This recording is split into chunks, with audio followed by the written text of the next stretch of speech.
थांबा थांबा.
थोडा पुढे हा बाजूला सांगून आलो तरी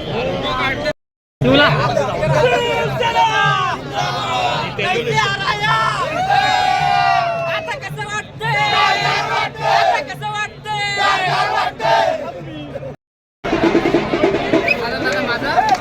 सर्व आमच्या मतदारांचे खरेदीदारांचे सर्व पंचायत समितीतील सर्व मतदारांचे मी सर्वप्रथम आभार व्यक्त करतो की त्यांनी भरघोस मतं ही भाई शिंदेच्या मदत टाकली आणि बहुमतांनी भाईंना निवडून आणलं. त्याच्याबद्दल सर्व मतदारांचे आम्ही आभारी आहोत आणि आम्ही जो विकास केला होता त्या विकासाच्या जोरावरती निवडून आलो आणि हे आम्ही वारंवार तेच सांगत होतो आणि तेच आम्ही सिद्ध करून दिलं.